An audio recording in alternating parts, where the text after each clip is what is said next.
नमस्कार दोस्तों। आज मैं आपको चैप्टर 4 क्लास 10th का पढ़ा रहा हूँ, जिसमें मैथ सब्जेक्ट रहेगा। जो कि चैप्टर 4 क्या है आपका, क्वाड्रिक इक्वेशन, द्विघात समीकरण। ठीक है, क्वाड्रिक इक्वेशन या द्विघात समीकरण। अब इस चैप्टर का याद रखना, आज मैं आपको ओनली इंट्रोडक्शन ही बताऊंगा। याद रखना कि पूरा का पूरा क्या बताऊंगा आपको, इंट्रोडक्शन, क्योंकि इंट्रोडक्शन जानना बहुत जरूरी है। ठीक है, ये चैप्टर याद रखना। चैप्टर 2 है ना, उसके आगे वाला पार्ट याद रख। चैप्टर 2 और चैप्टर 4 जो थोड़ा थोड़ा सा 19-20 है, याद रखना। ठीक है, तो अपन स्टार्ट करते हैं भैया आज। तो अपन जिसने अगर चैप्टर सेकंड का इंट्रोडक्शन ना समझा हो, वो उससे मैं सजेशन दे देता हूँ कि भैया आप पहले सेकंड चैप्टर का इंट्रोडक्शन देखें, उसके बाद आप चैप्टर 4 का इंट्रोडक्शन आप देखें। ठीक है, तो आपको इजी समझ में आएगा। तो चैप्टर 4 का इंट्रोडक्शन पढ़ने से पहले अपन को आपको ये बता दे रहा हूँ कि आपका द्विघात समीकरण और द्विघात बहुपद में क्या डिफरेंस है। पहली चीज तो अपन ये समझते हैं, तभी आपका बेस समझ में आएगा यार, क्या है क्या नहीं है। ठीक है, तो सबसे पहले अपन समझते हैं द्विघात समीकरण। ठीक है, क्या द्विघात समीकरण, जिसको क्या बोलते हैं इंग्लिश में, क्वाड्रिक इक्वेशन। ठीक है, तो आपको याद रखना है द्विघात समीकरण क्या होता है आपका, A X square plus B X plus C बराबर में क्या होता है, 0। तो यही याद रखना है, ये क्या होता है आपका द्विघात समीकरण होता। अब बात करते हैं अपन किसकी, द्विघात बहुपद की। ठीक है, द्विघात बहुपद। ठीक है, द्विघात बहुपद जो होता है आपका, द्विघात बहुपद, ठीक है, जिसको क्या बोलते हैं अपन,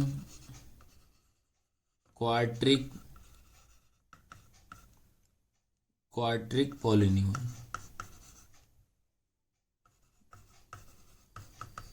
ठीक है, क्वाड्रिक पॉलिनॉमियल। इसमें बस दोनों में ये डिफरेंस होता है बेटा, आपको ये बता दे रहा हूँ। ये क्या होता है आपका, A X square plus B X plus C equal में क्या, 0 नहीं होता। ये याद रखना पड़ेगा, इसमें इक्वल में 0 नहीं होता। तो आपकी जो इक्वेशन क्या बनती है इसमें, A X square plus B X plus C, only ये होता है आपका क्या, द्विघात बहुपद। तो सबसे पहले अपन जब भी चैप्टर स्टार्ट करो तो आपको पहले ये डिफरेंस पता होना चाहिए कि द्विघात समीकरण क्या होता है, द्विघात बहुपद क्या होता है। ये मैंने आपको बता दिया है। अब इसका जो बेसिक इंट्रोडक्शन पढ़ना बहुत जरूरी है, क्योंकि objective fill in the blanks आपका ये इंट्रोडक्शन से ही बनता है, जो कि मैंने आपको बुक में से ही बता रहा हूँ, जो कि सिलेक्टेड कर रहा हूँ छांट छांट के। मैंने आपको एक प्रॉपर वे में बता रहा हूँ ताकि आपको इजी समझ में आ जाए। इसके बाद याद रखना, सबसे इम्पोर्टेंट टॉपिक आपको जो बता रहा हूँ मैं, क्योंकि ये इसलिए पढ़ना पड़ेगा, जो कि मैं आपको ऑब्जेक्टिव हिसाब से इसमें इसी से बनना है आपके। ठीक है, तो पहला एक नोट डाउन करते चलना। पहली चीज आप ये दिमाग में रख लेना, कॉपी रखना, उसमें लिखते चलना। सबसे पहले याद रखना, जो ब्रह्मगुप्त था, याद रखना, उन्होंने 1598 से 665, ठीक है, ने, ठीक है, ये ब्रह्मगुप्त याद रखना, एक ये राइटर के नाम याद रखना। उनने क्या करा, A X square plus B X equal C. ठीक है, एक इक्वेशन या एक समीकरण दिया, A X square plus B X बराबर सी के रूप के द्विघात समीकरण को हल करने का एक स्पष्ट सूत्र दिया। सबसे पहले याद रखना, आपको क्या दिमाग में रखना है, जो ब्रह्मगुप्त जो थे, उन्होंने सबसे पहले द्विघात समीकरण को हल करने का एक स्पष्ट तरीके का सूत्र दिया, जो कि सूत्र क्या था, A X square plus B X बराबर सी था। याद रखना क्या था, A X square plus B X बराबर क्या, सी था, ये था। अब इसी को मैं इंग्लिश में भी आपको समझा दे रहा हूँ, याद रखना। तो इंग्लिश में भी देख लीजिए, आप क्या लिखा, इन फैक्ट, एक फैक्ट आपको याद रखना पड़ेगा। ब्रह्मगुप्त जो थे, उन्होंने 598 से लेके तो 665 तक gave an explicit formula to solve a quadratic equation of the form, क्या क्या दिया था, कौन सा दिया था, A X square plus B X equal C. तो आपको इसमें ओनली इतना याद रखना है कि जो ब्रह्मगुप्त जो थे, कब से कब तक करा था इनने, कब से कब तक ये था, तो ये याद रखना 598 से लेकर तो 665, तो ये याद रखना पड़ेगा पहली चीज। फिर इन्होंने सबसे पहले क्वाड्रिक इक्वेशन दी थी, याद रखना, तो क्वाड्रिक इक्वेशन दी थी इनने सबसे पहले। तो क्वाड्रिक इक्वेशन क्या थी? तो क्वाड्रिक इक्वेशन थी आपकी A X square plus B X बराबर सी। तो इसमें आपको ये फैक्ट याद रखना है, इसमें दो ही फैक्ट आपको दिमाग में बिठा लेना और इसको नोट डाउन कर लेना। अब इसके बाद याद रखना, बाद में याद, पहले ब्रह्मगुप्त थे याद रखना, अब आते हैं बाद में श्रीधराचार्य ने 1025 ने एक सूत्र प्रतिपादित किया जिसे अब द्विघाती सूत्र के रूप में जाना जाता है। इससे एक क्वेश्चन आपका बनेगा ही बनेगा, 101% याद रखना, ठीक है। तो श्रीधराचार्य जो थे इन्होंने एक सूत्र का प्रतिपादन करा या सूत्र दिया था, उसको क्या बोलते हैं अपन? द्विघाती सूत्र बोलते हैं, जो कि होता क्या है? x बराबर minus B plus minus root में बी स्क्वायर माइनस 4ac, इस पूरे के अपोन में क्या आएगा? 2a। तो ये श्रीधराचार्य ने दिया था, ये आपको दिमाग में रखना है, ठीक है। अब उसके बाद याद रखना, और अब क्या याद रखोगे? ये पूरा इंग्लिश में ही लिखा है, याद रखें। Letters Sridharacharya 1025 derived a formula now an as the quadric formula. इसको अपन क्या किस नाम से जानते हैं? क्वाड्रिक फॉर्मूले के नाम से इसको अपन जानते हैं। तो ये दो फैक्ट आपको इस चैप्टर में याद रखना पड़ेगा, ठीक है। उसके बाद याद रखना बेटा, अपन क्या एक अदर वर्ड में भी समझ सकते हैं कि A X square plus B X plus C बराबर 0 होता है। ये अपन ने पढ़ लिया, क्वाड्रिक इक्वेशन, द्विघात समीकरण होता है। वास्तव में कोई भी समीकरण पी एक्स बराबर 0 जहां पी एक्स घात 2 का एक बहुपद होता है, जो एक द्विघात समीकरण कहलाता है। एक वास्तव में एक अदर लैंग्वेज में अपन ये समझ सकते हैं कि अगर x की घात अगर 2 होती है, x की घात अगर कितनी होती है? 2 होती है, तो भी हम उसको क्या बोलेंगे? द्विघात समीकरण बोलेंगे, जो कि होता है A X square plus B X plus C बराबर क्या होता है? 0। अपन इस तरीके से भी समझ सकते हैं। और एक और फैक्ट याद रखना पड़ेगा आपको, ये सारे के सारे सिलेक्टेड फैक्ट है बेटा, याद रखना, जो कि आपको पहले इंट्रोडक्शन पढ़ना पड़े तभी आपको चैप्टर समझ में आएगा। अब अर्थात में क्या लिखा है? A X square plus B X plus C बराबर 0, A not is equal to 0। इसमें आपको दिमाग में रखना है कि द्विघाती समीकरण में ए का मान कभी भी 0 नहीं होना चाहिए। इस ए का मान अगर 0 हो गया तो समझ जाना वो हमारा क्वाड्रिक इक्वेशन, द्विघात समीकरण नहीं है। इसको हम क्या बोलते हैं? A X square plus B X plus C बराबर 0। ये द्विघाती समीकरण का क्या होता है? मानक रूप भी इसको बोला जाता है। क्या बोलते हैं इसको अपन? मानक रूप भी कहा जाता है। अब इसी को मैं आपको इंग्लिश में भी बता दे रहा हूँ भैया, ताकि इंग्लिश मीडियम वाले बच्चे ये ना बोले भैया आप हिंदी में बताते जा रहा हो, ठीक है। तो इंग्लिश मीडियम वाले बच्चे आप भी थोड़ा समझ लीजिए, शाम वही के वही है, हिंदी में समझ में आया। In fact any equation of the form P X equal 0, कोई सी भी इक्वेशन होती है इसको इक्वल में 0 होना चाहिए। Where P X equal 0 is a polynomial of degree 2। अगर मान लो पी एक्स इक्वल 0 होता है, लेकिन एक कंडीशन और भी होना चाहिए, पॉलिनोमियल्स ऑफ डिग्री, मतलब उसकी डिग्री कितनी होनी चाहिए? 2 होना चाहिए। घात कितनी होना चाहिए? 2। अगर पावर आपकी 2 होती है तो इज अ क्वाड्रिक इक्वेशन, उसको अपन क्या बोलेंगे? क्वाड्रिक इक्वेशन बोलेंगे, ठीक है। उसके बाद एक और फैक्ट समझ लो, that is A X square plus B X plus C बराबर क्या होता है? 0 होता है, जिसमें A not is equal to 0, A का मान कभी भी 0 नहीं होना चाहिए। अगर इसमें ए का मान 0 हो गया तो समझ जाना वो हमारी क्वाड्रिक इक्वेशन नहीं होगी, क्योंकि ए बराबर ए का मान अगर मैं यहाँ 0 रख दूंगा, 0 का इंटू एक्स स्क्वायर में करूंगा तो ये तो 0 हो जाएगा। Is called the standard form of a quadratic equation. ये स्टैंडर्ड फॉर्म भी बोला जाता है। अगर एग्जाम में आता है कि क्वाड्रिक इक्वेशन का स्टैंडर्ड फॉर्म क्या होता है, तो आप क्या बोलोगे? A X square plus B X plus C बराबर क्या होता है? 0। ये सारे के सारे इंपॉर्टेंट फैक्ट हैं, ये आपके दिमाग में आप बिठा लो भैया। याद रहेगा कि नहीं रहेगा? एक चीज आप दिमाग में अपने स्टोर करते चलिए भैया, ठीक है।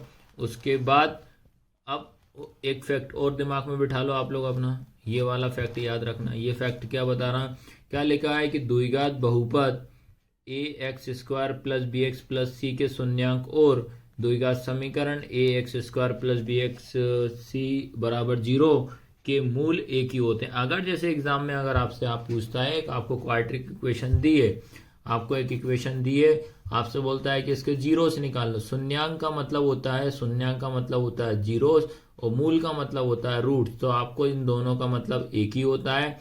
जो भी इक्वेशन देगा आपको उस इक्वेशन को ब्रेक करना पड़ेगा, ये माइंड में बिठा लेना, ठीक है। उसको आप ब्रेक करोगे तो उसको शून्यांक और रूट्स कितने निकलेंगे, 2 निकलेंगे हमेशा। रूट्स और ये आपका जीरोस और रूट्स हमेशा कितने निकलेंगे, आपके 2 निकलेंगे। ये दिमाग में आप बिठा लेना, ठीक है। तो ये बेसिक फैक्ट था इसका। अब बेटा याद रखना, अब जितने भी फैक्ट मैंने आपको बताया उनका मैं आपको क्विक रिवाइज करा दे रहा हूँ, ठीक है। सबसे पहला जो पढ़ा अपन ने, ठीक है, सबसे पहले अपन ने क्या फैक्ट पढ़ा, ये पढ़ा भैया ब्रह्मगुप्त का या ब्रह्मगुप्त का, ठीक है। इनका पढ़ा तो इनने क्या बताया वो दिमाग में रखना, ब्रह्मगुप्त, ठीक है। ये इनने क्या फैक्ट बताया, पहला तो याद रखना, इनके सन याद रखना कितना है, कब से कब तक, 5, 9, 8 से था, 6 और 5 तक था, ये माइंड में रखना है। अब इनने क्या करा था, जो क्वाड्रेटिक इक्वेशन जो थी, क्या थी, क्वाड्रेटिक इक्वेशन, ठीक है, क्वाड्रेटिक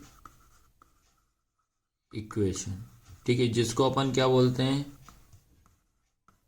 द्विघात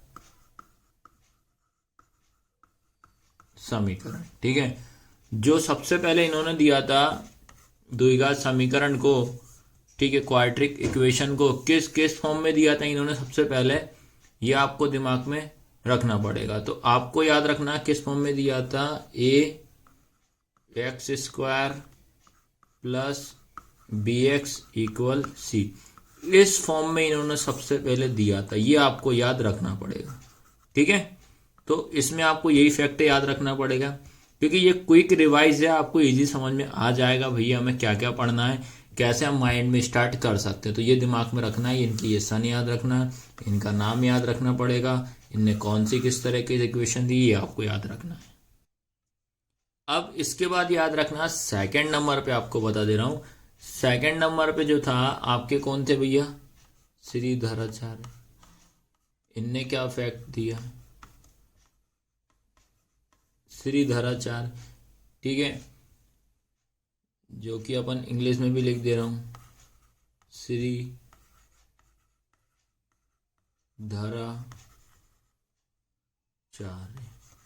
ठीक है। ये श्रीधराचार्य जो थे, इन्होंने सबसे पहले याद रखना, आपको क्या बताना पड़ेगा, इसमें सन याद रखना, 1025 याद रखना, क्या थी, 1025 थी।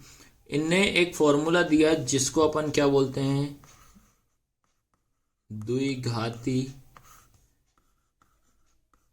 सूत्र कहते हैं। क्या कहते हैं अपन इसको, द्विघाती सूत्र बोलते हैं, जो कि इंग्लिश में क्या होता है भैया, क्वाड्रेटिक फॉर्मूला। याद रखना क्या होता है,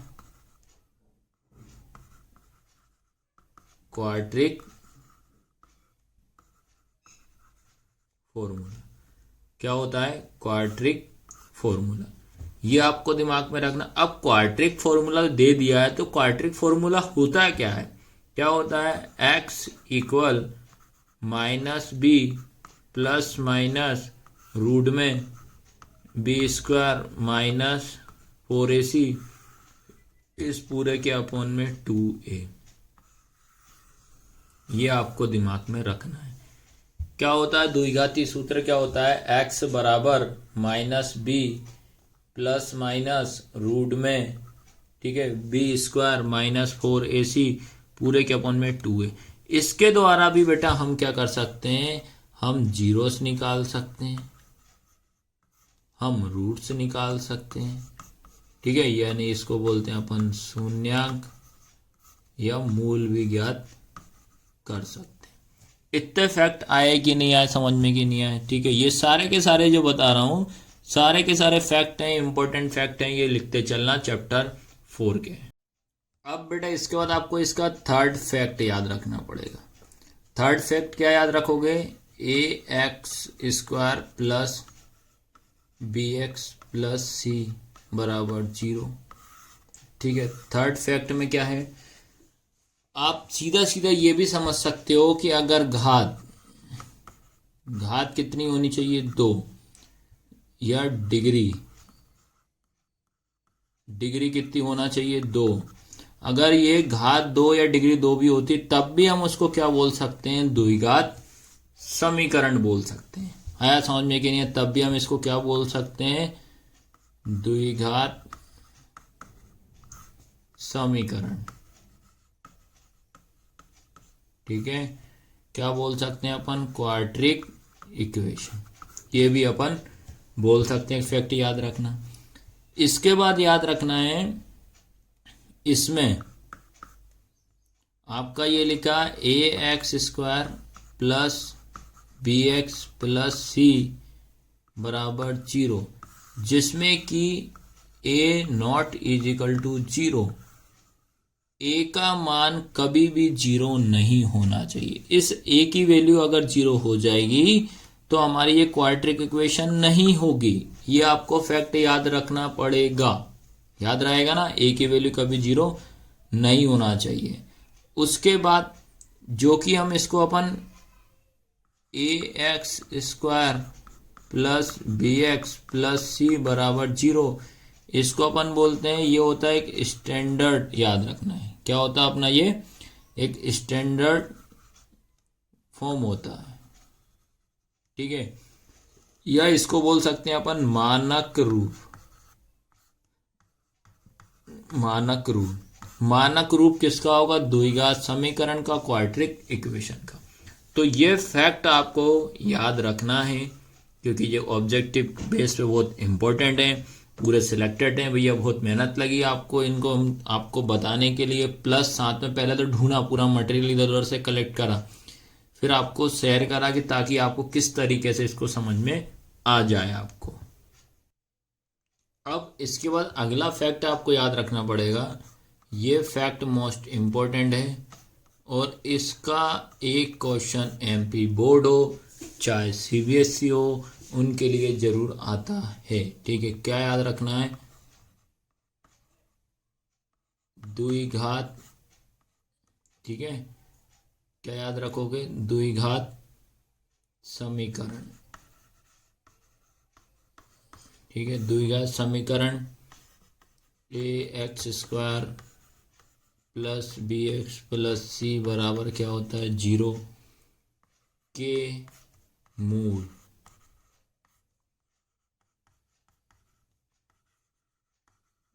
वास्तविक है अथवा नहीं। वास्तविक है अथवा नहीं, ये आपको दिमाग में बिठाना है। ठीक है, और उसके बाद आपको ये भी दिमाग में रखना है कि जैसे ये लिखा आपका b² माइनस 4ac के द्वारा मूल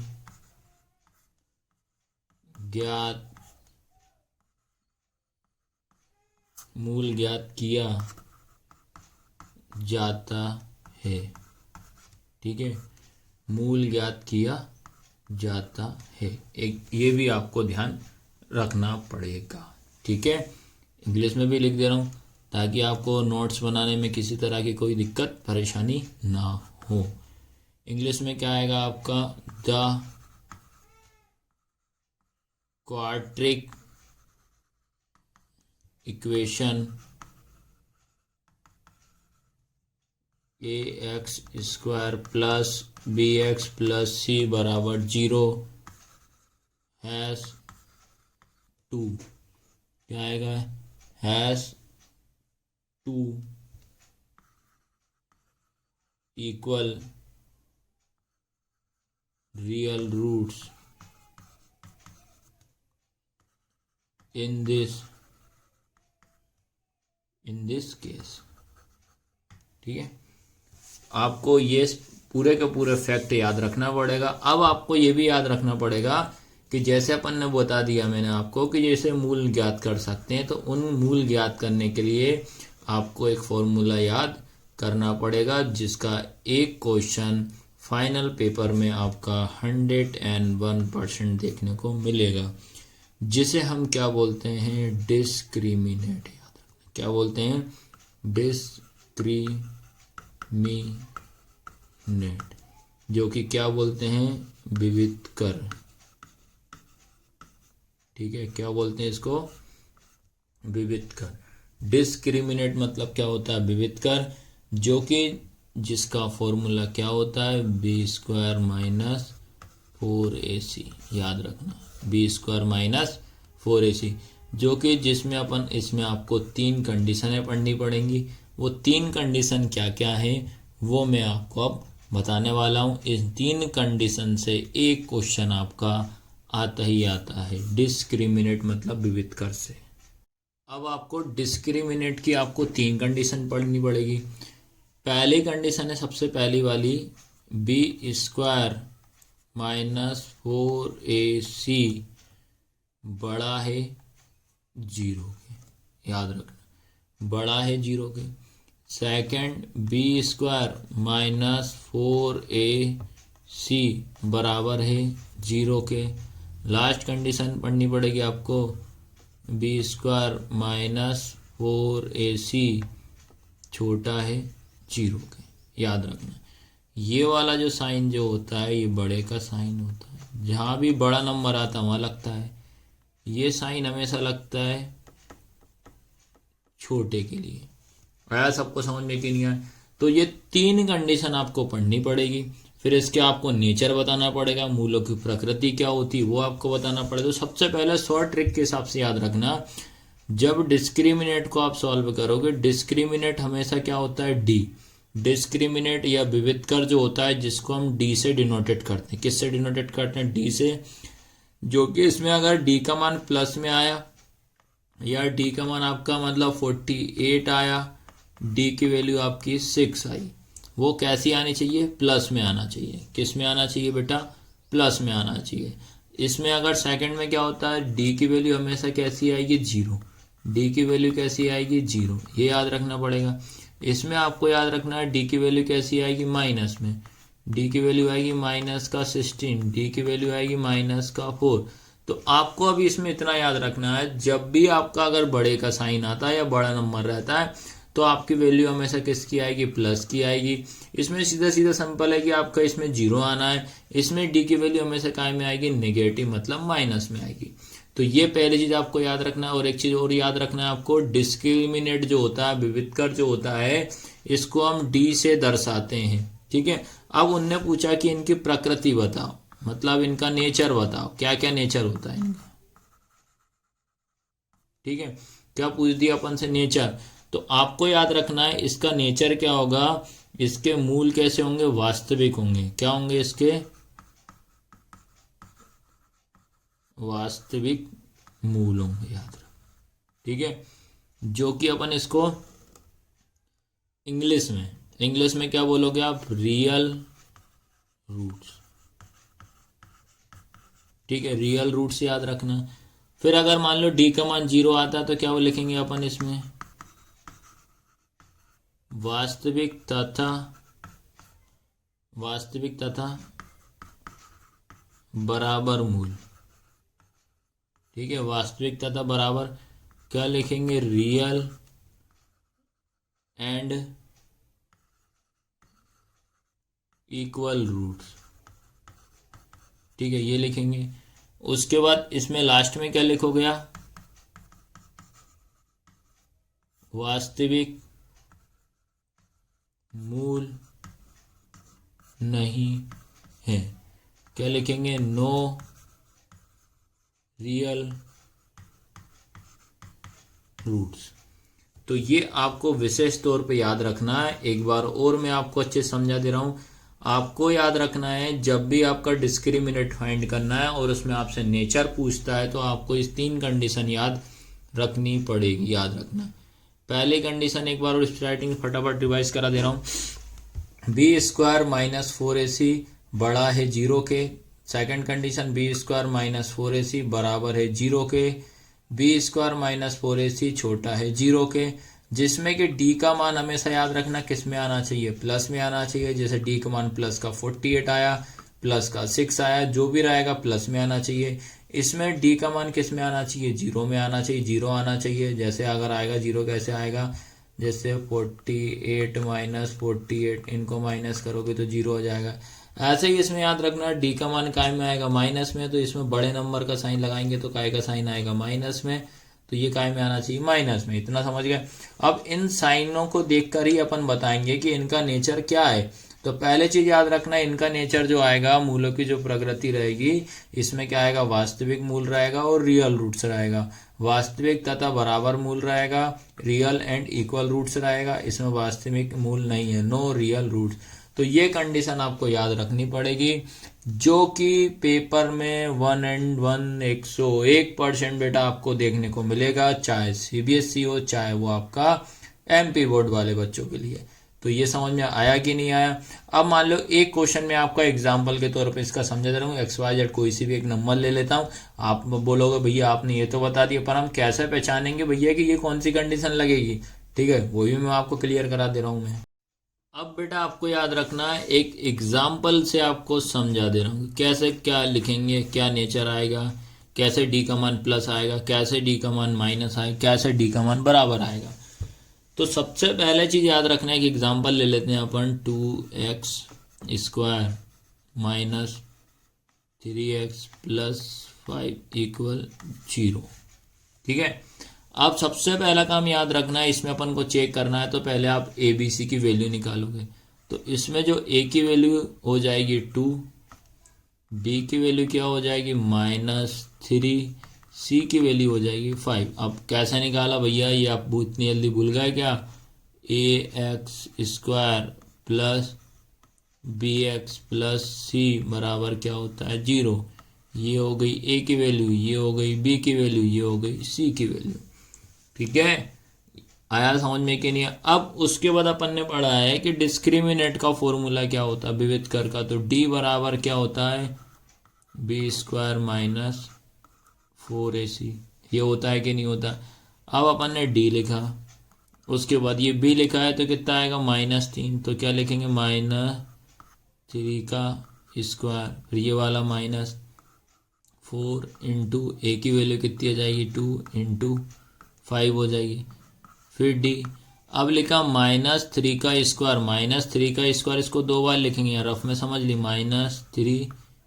ठीक है, क्या लिखा -3 इंटू -3, माइनस माइनस क्या होगा प्लस, 3 और 3 कितना हो जाएगा 9 हो जाएगा।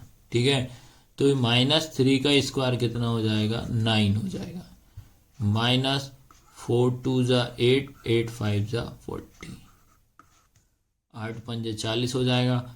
फिर d बराबर आपका कितना आ गया, 40 में से 9 जाएगा तो कितना बचेगा 31 बचेगा, लेकिन 40 हमारे पास बड़ा नंबर इसलिए -31।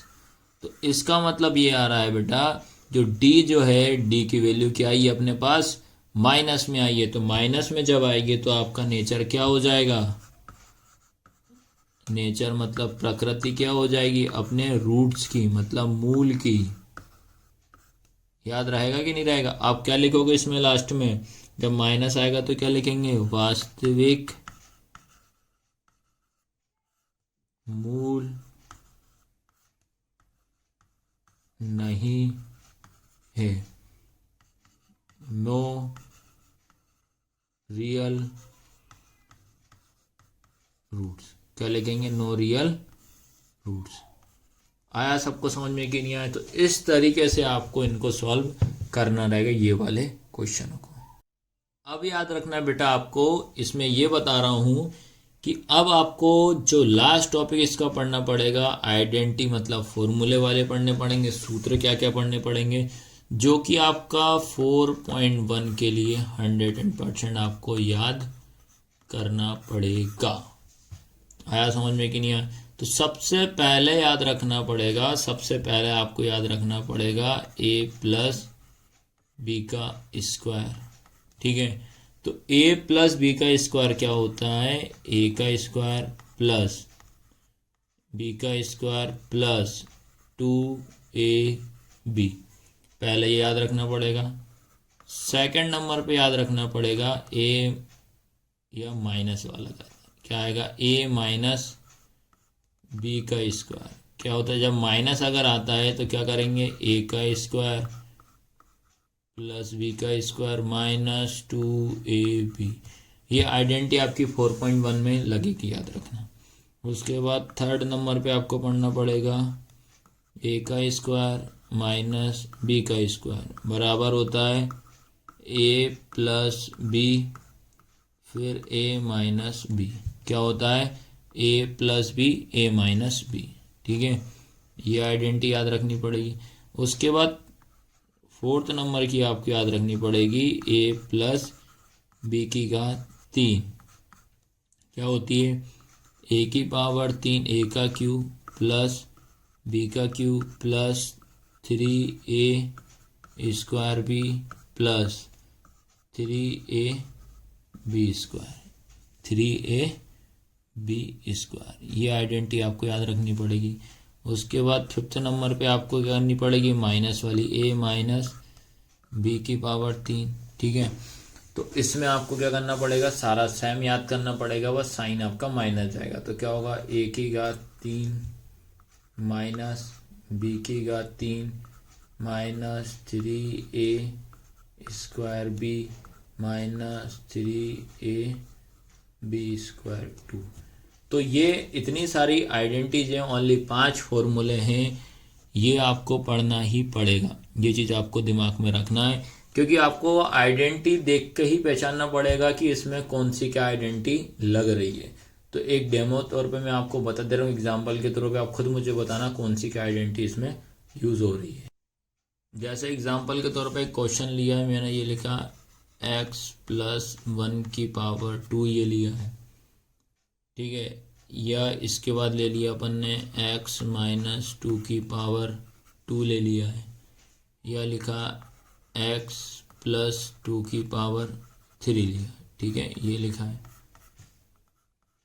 अब आपको ये चेक करना है कि यार इसमें कौन सी क्या आइडेंटिटी आपकी लग रही है। ठीक है, तो पहले में याद रखना है x प्लस 1 का स्क्वायर, तो ये हो जाएगा अपना कौन सी लगेगी भैया, a प्लस बी का स्क्वायर। कौन सी लगेगी, a प्लस बी का स्क्वायर। तो क्या आइडेंटिटी होगी, a का स्क्वायर प्लस बी का स्क्वायर प्लस 2ab, ये लगेगी।